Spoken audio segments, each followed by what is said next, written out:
I'm going to record this right now. So for anybody who can't make it into a live session, I record them and then I'll upload the recordings into D2L. So that way, if there's questions or we discuss anything and you can't make it to there, you can actually go back and listen to those. Then, like I said, the best way I know how to do the online is to do the pre-recorded lectures, to have some brief, one-on-one meetings to maybe go in more in depth if you need more explanation, more in depth, and then to be available to work through homework. If we need to set up a time and I need to walk you through anything, we can do that. I don't want it to be an independent study, and oftentimes online classes will become independent studies, and I don't want it to be that, but I want it to be in a way that y'all can use the interaction time. Okay, so what do you want to gain from this class? What do you want to leave here with besides an A? I know everybody wants that. Anybody have any idea?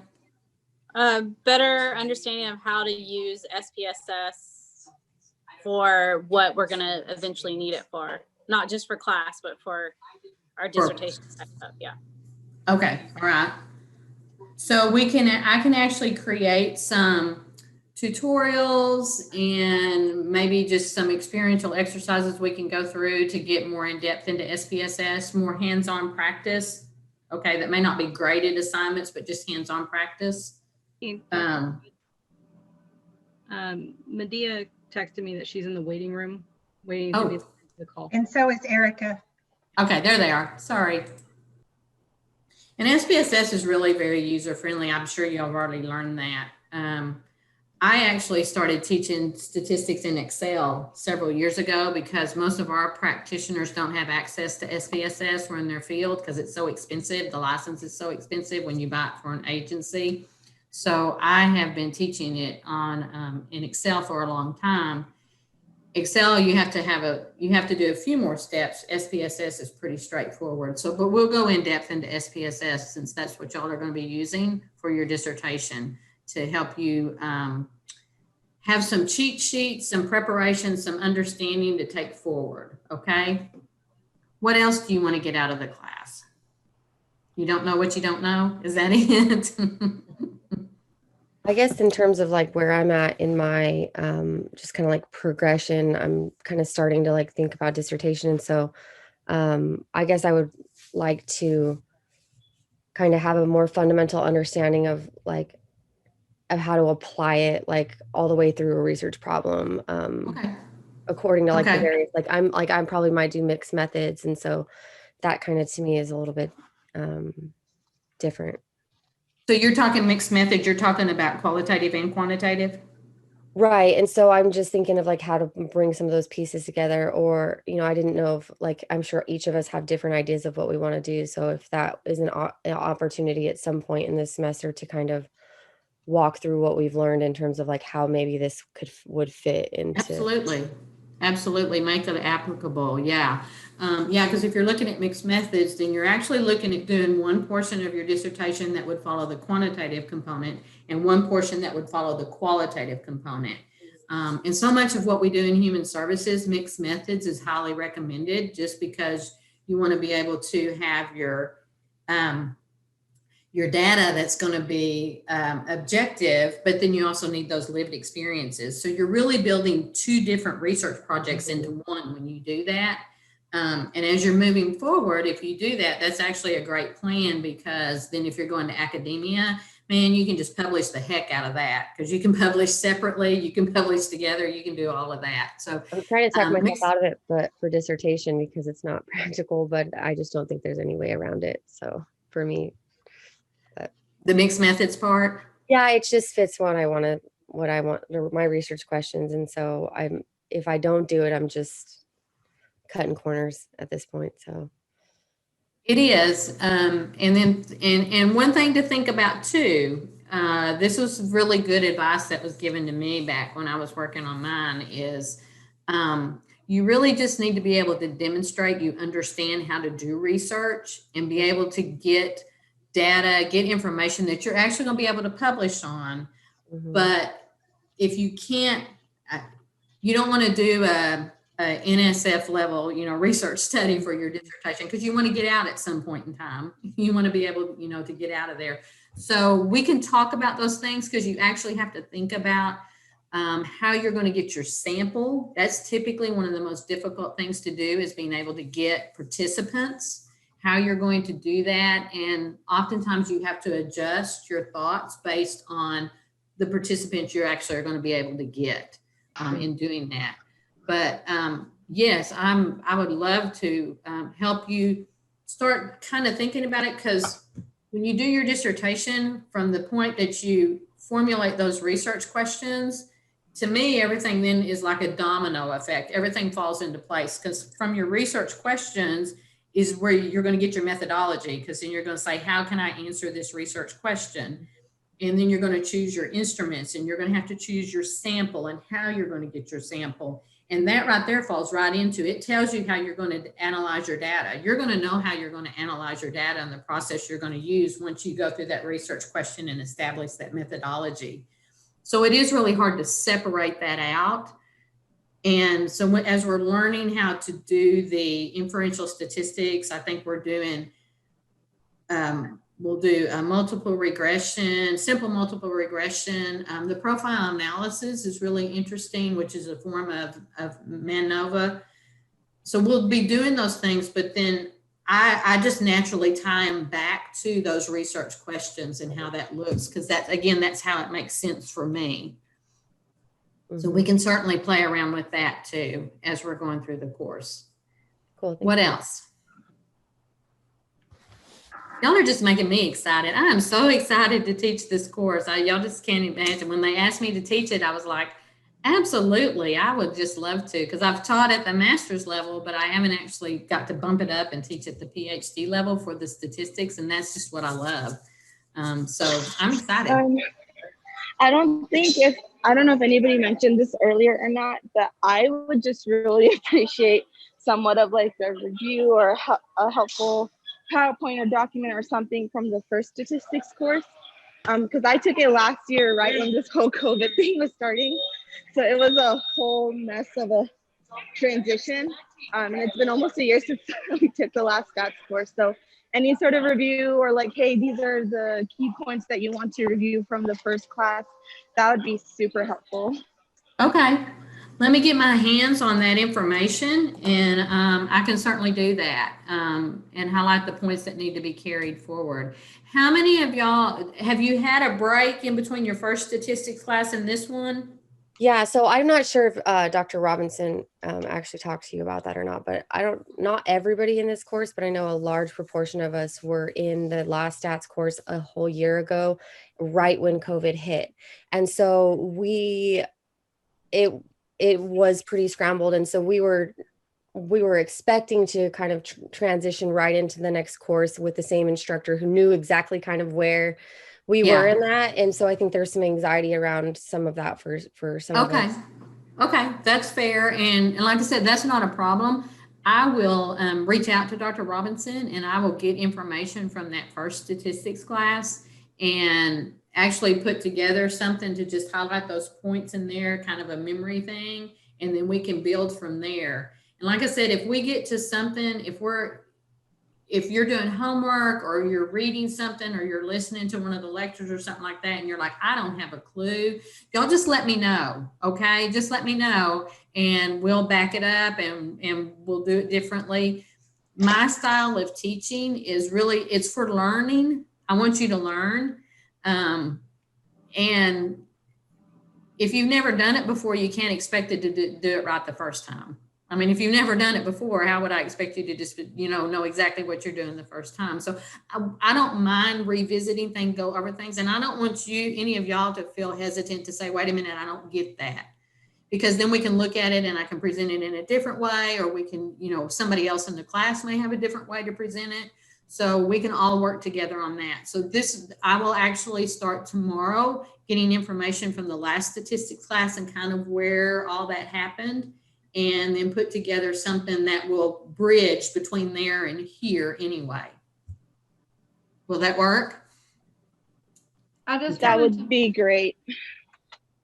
I wanted to mention too, like, for probably the other half of us that I'm seeing, the people that we were in class together, we did just finish, but I feel like, and maybe y'all disagree, but I feel like the latter concepts we were going over, like maybe, yeah, like, I mean, I kind of crapped out after ANOVA, I'm not gonna lie. So like, we were pretty tired. And then he did a really good job of like, if our quizzes were indicating, you know, some weakness or what have you. So I think he did really good on repetition on the earlier concepts. So I feel like I had those down, but like I think it was regression at the end. I mean, correlation was at the end. Like, I don't think we spent as much time on.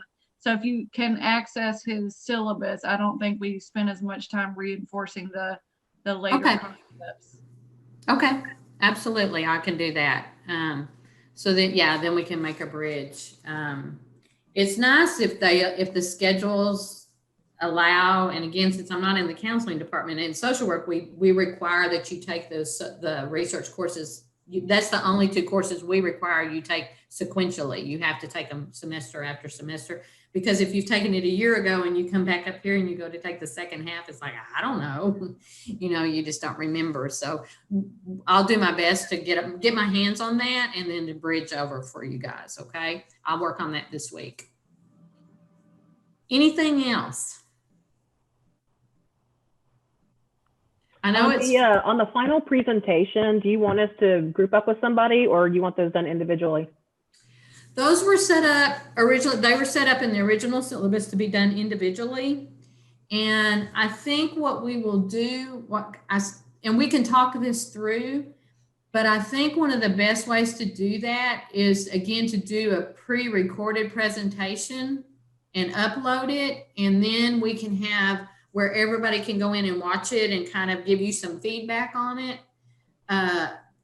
That's the real world we're in. And I think it's going to be very difficult for all 26 of y'all for us to meet at the same time for 26 people to present, you know, since we're not have the luxury of a scheduled time and face-to-face.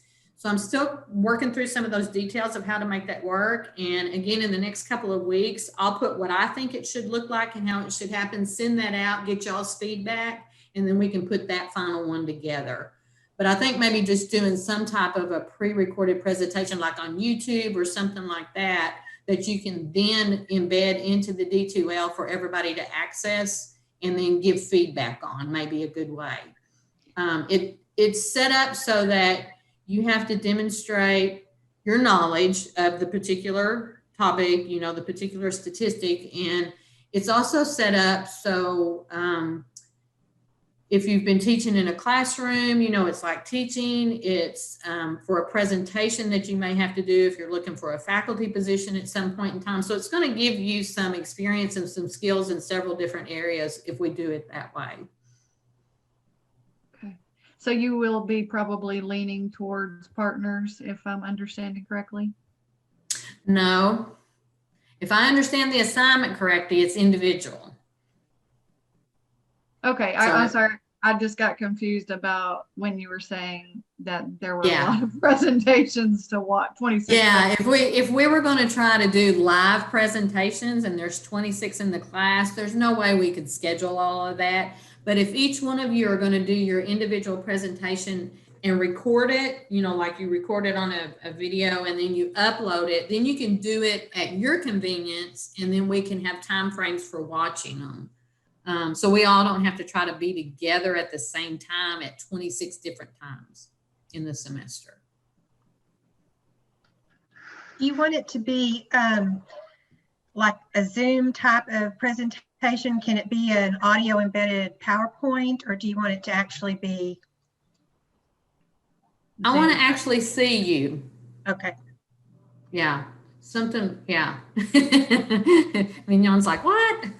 So if you use like, and you can use, you know, a variety of platforms, but I think it would be important to maybe actually see you as you're doing it. So, you know, if you're doing it in Zoom, you can actually have your You can have your desktop live and you can be demonstrating and you can have your picture next to it. So you can be creative, and we can talk through some ways to do that. But I want it to be more than just a PowerPoint voiceover.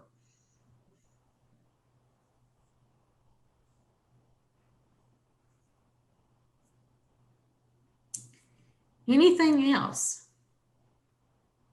I'm going to do my best this week to get the next several pre-recorded lectures up so you can look at them and go back and forth. Again, my inconsiderate husband, what can I say? Got me off my schedule, but, barring any more complications, he should be going to rehab in the next several days, and that'll free up my days so that I can actually get some of this stuff done for everybody. But the first thing I'm going to work on is something for SPSS, just some type of tutorial. And Mignon said she has what she's going to send out, the step-by-step thing. And honestly, you can Google these things. There's tons now of YouTube videos. You can actually access a lot of professor stuff across the United States because so much stuff is online now. So you can, if you don't understand, you might be able to Google a lot of it. I know that the textbook, I like the textbook that they use for this class. I've read almost all of it now. I like it. But one textbook that I really like that I think is very practitioner and practical oriented, and it's by Neil Sielkand, Sielkand. Oh, it's out in my car. It's titled Statistics for People Who Think They Hate Statistics. And he started out doing everything on Excel. That's why I liked it. But now his is really broken down, and it's very straightforward on how to use SPSS to run the different types of statistics. Almost like a really nice thick workbook. And I think I just bought the new one, and I think I paid $54 for it or $57 for it off of Amazon. So that's one I recommend because it's just a very practical book. I like it. And he walks you through step by step and how to interpret things and all of that.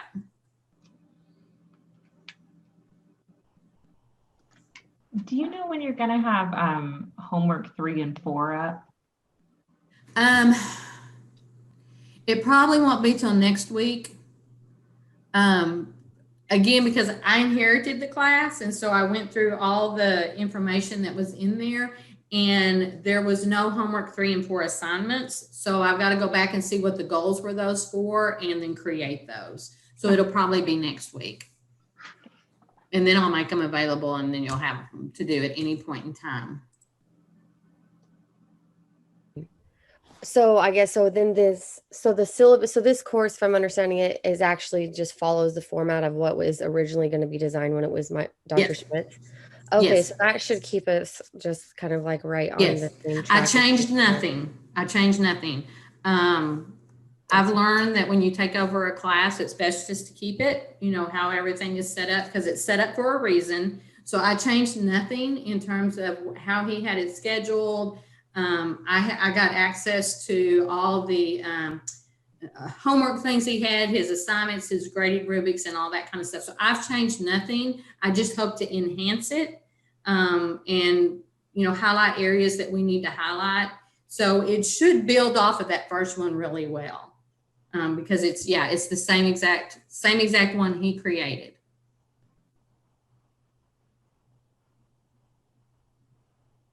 If it's not broke, don't fix it, right? Okay. Anything else? Any questions for me? Are y'all kind of understanding my approach to how we'll carry out the semester? And feel free, and then every Wednesday morning between 7 and 9, if you go into D2L and you go into the UCU classroom, if you click on that, I'm live 7 to 9 every Wednesday morning. It's my office hours. I discovered doing this when we fell into the COVID pandemic virtual, because, if you're on campus, you may just hop into your faculty's office and ask questions, so students come and go. So I do that because I just, I have both of my classes up, and anybody who hops in, we can just have a conversation. It's live. So I'm there online for those 2 hours, and you just go into the UCU classroom. I open it that morning and it'll say live office hours chat. So if you have any questions, or if you need clarification, or if you just want to stop in and say hi, you can do that.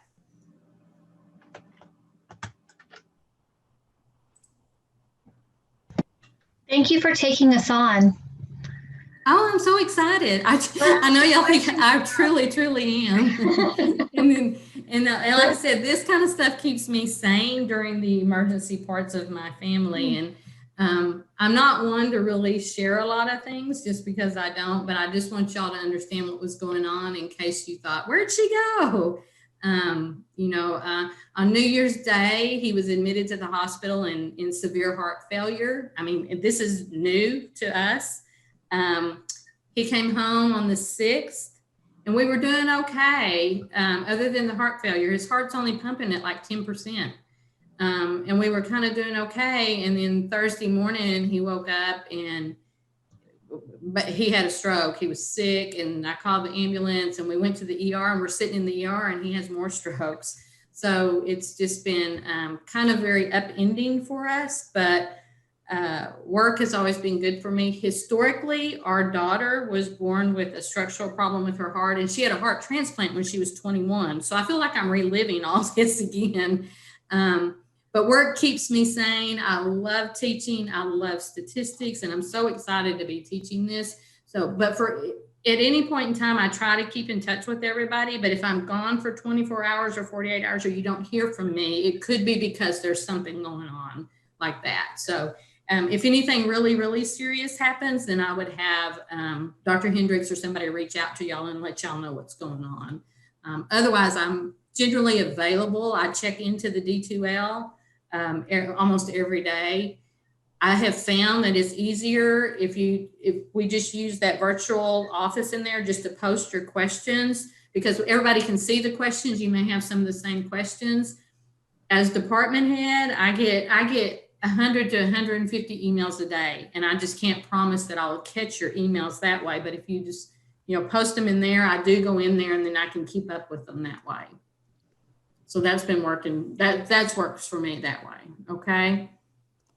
I have just a quick clarification. So each Monday you'll have open time to meet, and I'm hoping to make as many of those as possible. Yeah. For sure, I can make every other one, but sure. Like positively. But yeah. You also said there will be like recorded lectures on the PowerPoints that you post. Okay, thank you. Yes. So under each session, if you've gone into that first week, you kind of see how our shell is set up. Every week is set up that same way, or every unit. And as soon as I get all those lectures done, because right now, because it's not been an online class before, so they're just the PowerPoints, but as soon as I get the live lectures done, and each one takes, by the time you do it, and then I clean mine up, because I take out all the ums and all that kind of stuff. I just can't do that. But by the time you do it, clean it up, and then get it uploaded, it's about a 2.5 hour process. So as soon as I can get those done and get those up and get y'all ahead so that you can get into those next weeks, I'll do that. So hopefully over the next 10 days, I'm going to be able to get a lot of those done and in there. And then on Mondays, anybody who can come on, come on, we can go over specific things that have been in that week's content, or other areas that you want to ask questions on. We can delve into things related to your thoughts about your dissertation and how that's going to tie into the data analysis and measurement and all of that. So I don't lecture when we meet like this. It's not going to be a lecture like you're sitting in class listening to a lecture. It really is just to touch base. What do we need, to delve into? What are we, where are we going from here? Do I need to repeat something, or do we need to move forward? Just that type of thing. So generally it doesn't really last, unless we get into a big discussion, it doesn't last more than 30 minutes. That's been my experience. You haven't experienced all us Jays. Well, that's all right. And we can stay as long as we need to. So either way is fine. So y'all have anything else? Are y'all excited? You're getting closer to the dissertation. I just realized earlier I said Dr. Robinson. I was thinking of Dr. Hendricks in terms of who we had talked about. And that's okay, because that's who I was going to contact anyway. Was Dr. I'm on a Hendricks. committee with Dr. Robinson, so he was in my mind. Yeah. Yeah. And I'll get in touch with Dr. Hendricks tomorrow and get access to the previous stuff, like I said, so I can make sure that we bridge over really well and that everybody can remember what you should have already learned. We have, I have the syllabi too, if the syllabus, if you need it, end up needing it. Okay. Thank you. If I do, I'll holler. Statistics, well, it's not really math, but you use numbers, and fortunately you don't have to learn the formulas. When I did it, we learned the formulas. We had to do all the formulas and everything, which it does make sense if you understand the formulas. It's just a different level of it makes sense. But it's not really math in all of that, but it can be pretty intimidating, and if you don't use it all the time, you can forget. That's the thing, it's something you have to use regularly, otherwise you'll forget what you have to do. It's just not something you can pull out of your memory and say, oh, I remember that. So we'll go back over it. We'll do that this next week. Hey, Danielle, and any of those guys that took it a year ago, did you guys have the resource where it was literally the step-by-step, you can't mess it up SPS? Y'all have that? Yeah. Okay, so I was talking about sending it out to everybody, but I think everybody's got access to it then. So just go under your class, under that class, the statistics class when you took it, and it's under the resource folder. Oh yeah, all that, we have access to all that stuff still, huh? Yeah, you still have access to it. So it says the resource folder, and it's literally the SPSS guide, and it literally takes you every step, like do this, now you have the mean, do this, now you have this, now if you want to run an ANOVA, you do this. Like it literally has everything. That's what we were talking about earlier. So I think everybody's going to have access to it, Dr. Judd. Okay, could you send me a copy of that, Mignon? Sure. Yeah, that would be helpful, so then I can see what it is, because I don't have access to it. So. Yeah, no, I'll send it to you. Yeah, I feel good now. I just needed to be comforted for like a moment. Now I'm fine now. Yeah. That was it. Yeah. It'll be good. I'm willing to invest as much time as y'all are. Good social workers and good counselors, we never work harder than our clients, right? But I'm willing to work as hard as y'all are and invest as much time as you are in groups, one-on-one, whatever we need to do. So that everybody will leave here loving it as much as I do. That's my goal.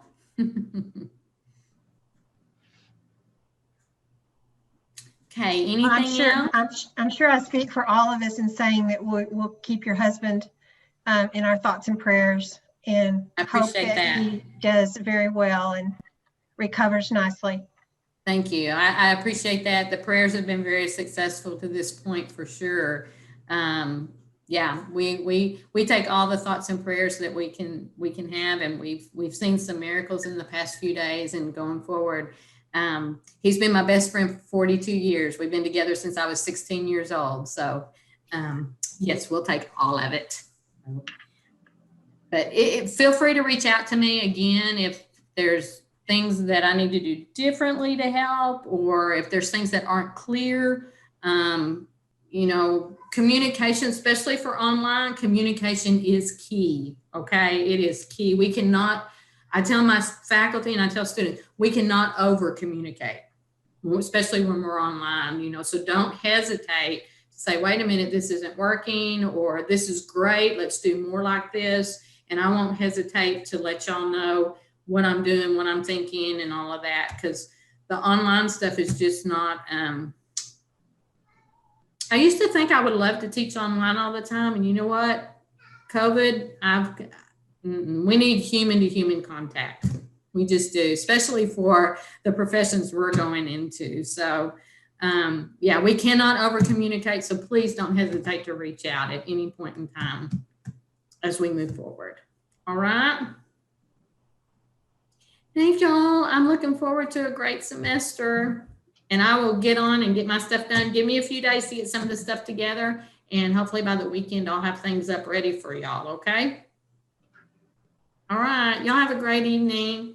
Bye. It's good to see faces. Bye. Bye.